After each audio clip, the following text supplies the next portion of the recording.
reading most of the Dr. Seuss book, the Sleep Book. It was published in about 1960. Dr. Seuss is a fictional children's author who I have come to admire very much just by memorizing a lot of his book. The news just came in from the county of Kep that a very small bug by the name of Van Vleck is yawning so wide you can look down his throat. This may not seem very important, I know, but it is, so I'm bothering telling you so.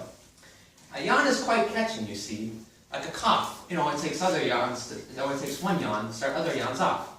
More news has come that some friends of Van Vleck's are yawning so wide you can look down their necks. At this moment, right now, under 7 more noses, yawns are in blossom. They're blooming like roses. The yawn of that one little bug is spreading. According to the latest report, it is heading across the wide fields, through the sleepy night air, and across the whole country toward every which way. And people are gradually starting to say, "I feel rather drowsy. I've had quite a day." Creatures are starting to think about rest. 2 Bifrobomb birds are now building their nest. They do this each night, and quite often I wonder how they do this big job without making a blunder. But that is their problem, not yours, not mine.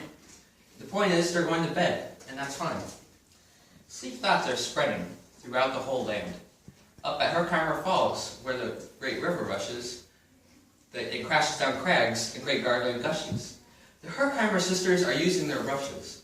Those falls are just grand for teeth brushing beneath, if you happen to be up that way with your teeth. The news just came in from the Castle of Krupp that the lights are all out and the drawbridge is up. And the old drawbridge jar just said with a yawn, "My drawbridge is drawn, and it's going to stay drawn till the morning when the milkman delivers the milk about dawn. I'm going to sleep now, so nobody had better come round with a special delivery letter." The number of sleepers is steadily growing. At Culpeper Springs in the Stiltwalkers' Hall, the Stiltwalker stilts are all stacked on the wall. The Stiltwalkers have called it a day. They're all tuckered out and snoozing away. This is great news. This is important to know. That's why I'm bothering telling you so. Way out west, in the town of Merced, the Hinklehorn Honking Club just went to bed. Every Hinklehorn has been quietly hung on its hook for the night in private in its own Hinklehorn nook. All this long, happy day they've been honking about, but the Hinklehorn Honking Club has honked themselves out. But they'll wake up quite fresh in the morning and start, without a doubt, right into Hinklehorn honking again. Everywhere, creatures are falling asleep. The collapsible Frank just collapsed in a heap.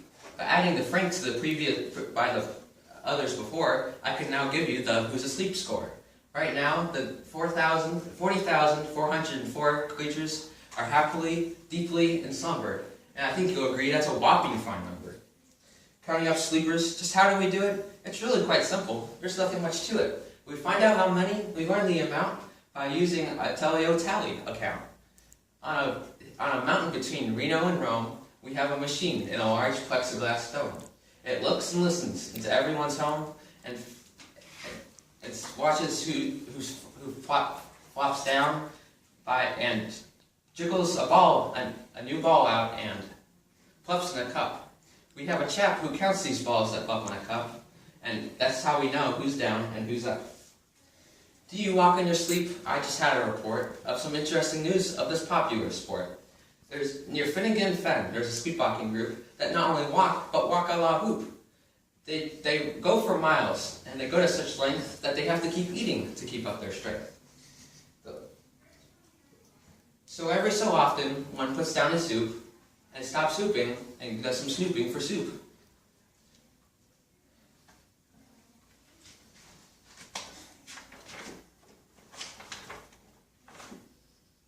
That's why they are known as the Hoop Soup Snoop group. It's a great night for snores. I just had a report of some boys who are tops in this musical sport. The leader of this band is McPhail and his Snort Band. They snore Dixie and Old Swanee River, and they do it so loud they would make 40 elephants shiver. The loudest of all the boys is McPhail. He snores with his head in a 3-gallon pail.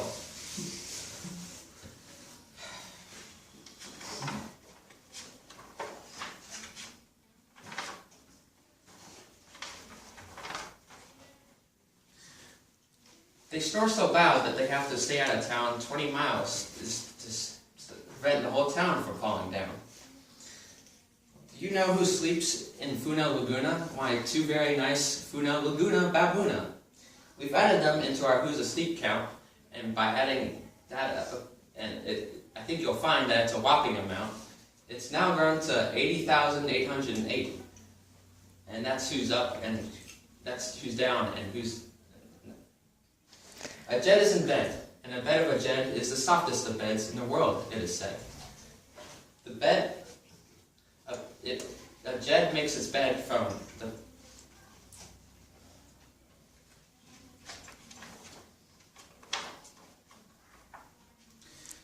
It is said he makes it from the pom-poms on his head. He sleeps on the softest of fluff. That's because he is tired from making the stuff. Everywhere, creatures are sleeping on steps, on glacis and porches, in mailboxes and ships, in keyholes of doors. Worms on fish hooks are safe for the night, and fish in the sea are too tired to bite. Whales in the ocean have turned off their spouts, and all the lights from here to Farfoodle is out.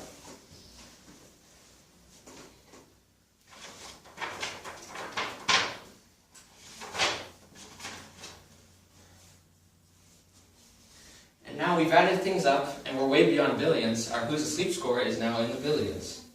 99 zillion, 9 trillion and 3 creatures are sleeping. I think you'll agree. That's a whopping fine number, but it's still going to grow. And when you put out your light, the number will be 99 zillion, 9 trillion and 8.